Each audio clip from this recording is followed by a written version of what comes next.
வாழ்க்கை என்பதிலே நிறைவேறா விருப்பம் ஆயிரம் இருக்கும். இமைக்கும் பொழுதினிலே நிலை மாறும் நிறைவேறும்.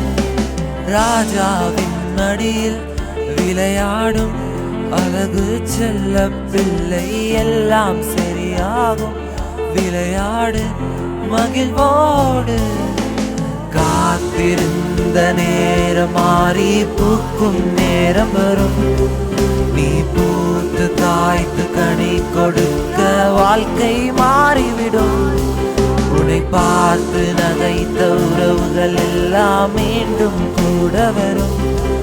நீ நீதியின் வாழ்க்கை வாழ்ந்தவன் என்று ஊரே பேரு சொல்லும்.